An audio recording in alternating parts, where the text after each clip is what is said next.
among the graves, can we pray Janazah prayer? Like you see this graveyard here. Can we just go in the middle and put the coffin, the bier, and form lines there somewhere in the middle and pray Janazah prayer? We cannot do that. It's not allowed because the Prophet Muhammad ﷺ, he said in a hadith, in Tabarani, Sahih hadith, that the Prophet prohibited praying over the Janazah among the graves. Among the graves. So there are graves around you, then you cannot pray Janazah prayer. But there are some other cases with related to graves. In some cases it is allowed. What are those cases? What about in the graveyard itself? Like this is a graveyard. If somebody prays Janazah prayer away from the graves, not like in the middle, but away, like the end, for example. Or if there is an area, sometimes there are graveyards where we have an area where there's like a wall separating the graves and you stand there and pray. If that is the case, then it is allowed because it is not praying among the graves. So that is okay. And the proof for this is that when our mothers, the Sayyidati Aisha radiallahu anha and also Salama radiallahu anha, when they died, they prayed their Janazah prayer in Jannat al-Baqi, and there was a designated area for praying there. So that's why the scholar said you can pray in the graveyard, but it should not be like right in the middle of the graves. It's not allowed. So we have a hadith for that.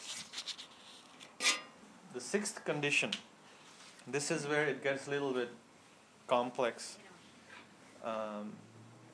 Can you go to a specific grave and pray Salatul Janazah there? Is it allowed? Basically, that person that you are praying for is already buried inside and you're going to pray for him there. Is it allowed? It depends. If, for example, there are many cases here.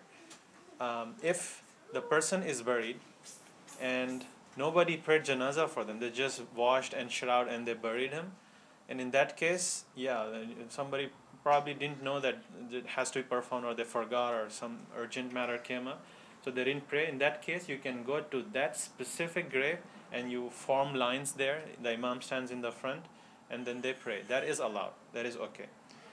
Or in other case, what happens is if a lot of people, for example, miss the Janazah prayer itself and they want to benefit the deceased by praying, how can they pray now? Salatul Janazah is done in the masjid or the musalla. They want to pray.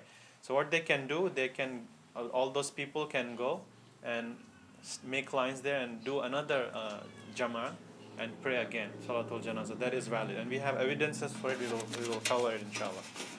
And also, you can pray individually as well or in Jama'ah, it doesn't matter. And that is fine at the particular grave. So for women, for sisters, praying at a specific grave, it is not allowed, whether individually or in Jama'ah, in congregation, because we'll cover this women, they going to grave itself as, we'll cover those evidences and everything. So, but in this case, they cannot pray Salatul Janazah at the specific grave, but they can participate in masjid or musalla. They can do that. But the next chapter after this is graves and burial related issues. There we go into more detail, like who can go, who cannot go, what are the rulings on that. And the other important thing is you can pray for any person. Maybe like a person died 2 weeks ago, you didn't get the opportunity, maybe you are overseas or you didn't reach there on time, so you can go to that grave and pray Salatul Janazah, not a problem. But not like you cannot pray for anybody's grave. For example, can you pray on your great grandfather's grave, like who passed away 100 years ago, you didn't even see him? So that is too long. That scholar said that then you cannot pray. It should be for a reasonable amount of time. Sometimes it happens that a particular person dies, for example, in America, and all his family members are here in overseas, and nobody prayed Janazah for him. They just buried him. So now you come here sometime and you want to pray janazah for him, so you can go to his grave and pray. That's not a problem. What's the evidence for it? How can I say that you can go there and pray? That happened many times actually during the lifetime of Prophet Muhammad sallallahu alaihi wasallam. There used to be a black woman who used to clean the masjid of Prophet Muhammad sallallahu alaihi wasallam. So when she died, probably she died at night, and people gathered and buried her, and they didn't bother to wake up Prophet Muhammad sallallahu alaihi wasallam. Why? Because they thought that she is insignificant person, or probably because it was very late night and they didn't want to disturb the Prophet.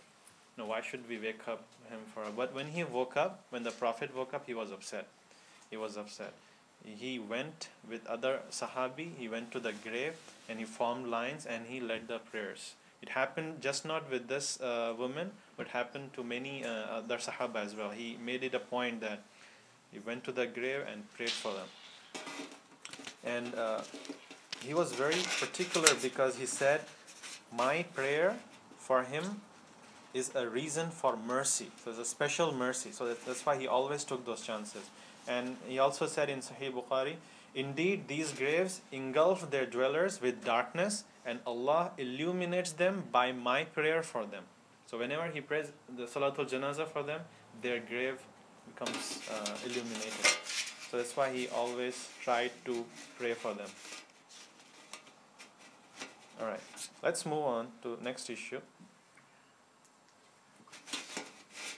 Some related issues. Can we pray individually or do we have to pray in Jama'ah?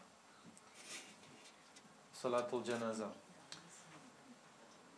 I said earlier that in the fiqh we know that the Salatul Janazah is fardu kifaya. So you have to pray. If you don't pray, then it is you're sinning. If nobody prays, it's sinning. Some people can skip, not a problem. But if everybody prays individually, then fardu kifaya will be met. However, you will be liable for not praying in Jama'ah. You're committing a sin by not praying Jama'ah. So there are two fara'id here. So if you miss one, then other you're going to be accounted for. But your salah will be accepted if you pray individually. And specific case, how was the janazah, the Salatul Janazah performed for our Prophet Muhammad sallallahu alaihi wasallam? Who led his prayer? Anybody knows? It happened often, whole day, Yeah. for 2 days. Yeah, the thing is, there's hadith that wherever Prophet dies, they are to be buried at that spot. They are not moved from that location. So that's why they buried him in his room. So nobody led the prayers. Scholars give some reasons. First of all, they thought it was inappropriate to lead, in that with people in front of the Prophet. And second reason was that his room was very small, as you know.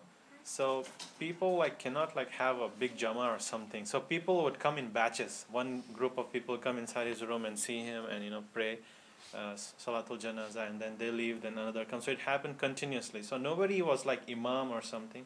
They just prayed. 5 to 7 people.